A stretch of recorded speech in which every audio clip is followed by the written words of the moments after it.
Chapter 14. During dinner, Mr. Bennet scarcely spoke at all, but when the servants were withdrawn, he thought it time to have some conversation with his guest, and therefore started a subject in which he expected him to shine, by observing that he seemed very fortunate in his patroness. Lady Catherine de Bourgh's attention to his wishes and consideration for his comfort appeared very remarkable. Mr. Bennet could not have chosen better. Mr. Collins was eloquent in her praise. The subject elevated him to more than usual solemnity of manner, and with a most important aspect, he protested that he had never in his life witnessed such behavior in a person of rank, such affability and condescension as he had himself experienced from Lady Catherine. She had been graciously pleased to approve of both the discourses which he had already had the honour of preaching before her. She had also asked him twice to dine at Rosings, and had sent for him only the Saturday before to make up her pool of quadrille in the evening. Lady Catherine was reckoned proud by many people he knew, but he had never seen anything but affability in her. She had always spoken to him as she would to any other gentleman.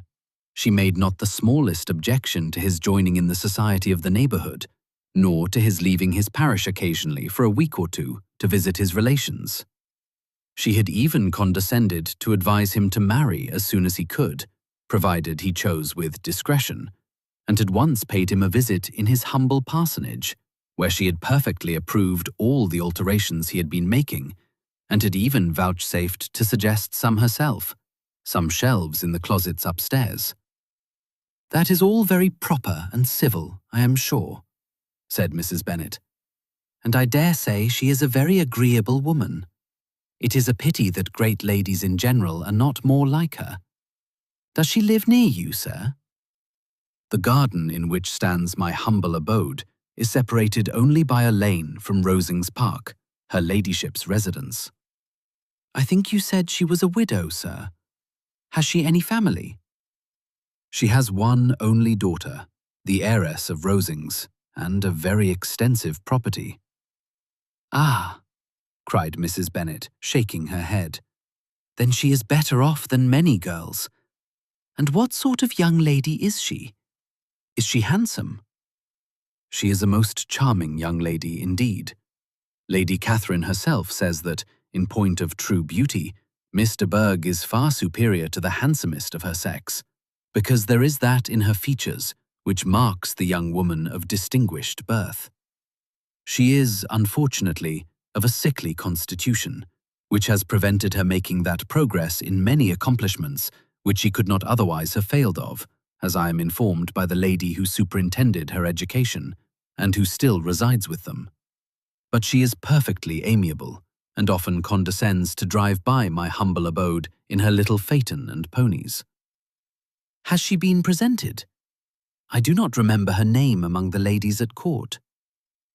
"Her indifferent state of health unhappily prevents her being in town, and by that means, as I told Lady Catherine myself one day, has deprived the British court of its brightest ornament. Her ladyship seemed pleased with the idea, and you may imagine that I am happy on every occasion to offer those little delicate compliments which are always acceptable to ladies. I have more than once observed to Lady Catherine that her charming daughter seemed born to be a duchess, and that the most elevated rank, instead of giving her consequence, would be adorned by her. These are the kind of little things which please her ladyship, and it is a sort of attention which I conceive myself peculiarly bound to pay." "You judge very properly," said Mr. Bennet, "and it is happy for you that you possess the talent of flattering with delicacy. May I ask whether these pleasing attentions proceed from the impulse of the moment, or are the result of previous study?" "They arise chiefly from what is passing at the time, and though I sometimes amuse myself with suggesting and arranging such little elegant compliments as may be adapted to ordinary occasions, I always wish to give them as unstudied an air as possible." Mr. Bennet's expectations were fully answered.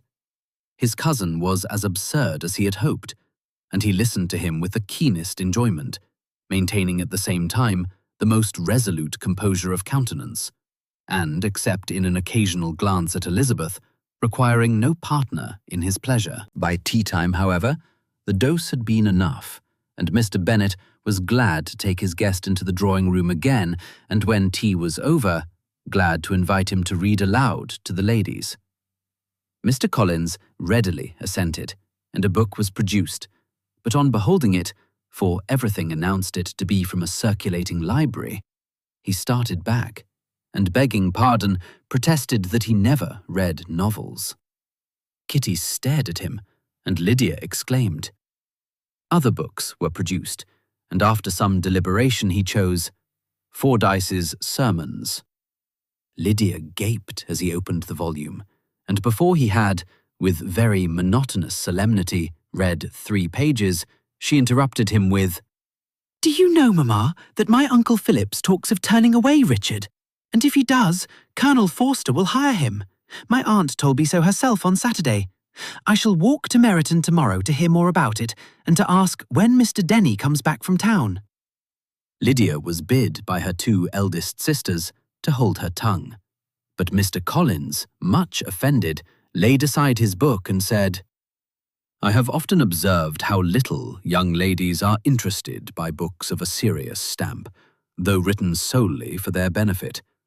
It amazes me, I confess, for certainly there can be nothing so advantageous to them as instruction.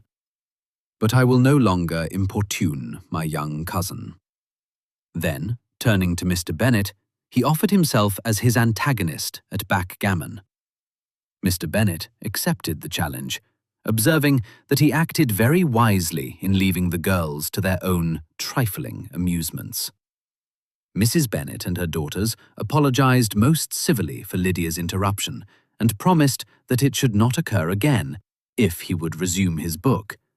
But Mr. Collins, after assuring them that he bore his young cousin no ill will, and should never resent her behaviour as any affront, seated himself at another table with Mr. Bennet, and prepared for backgammon.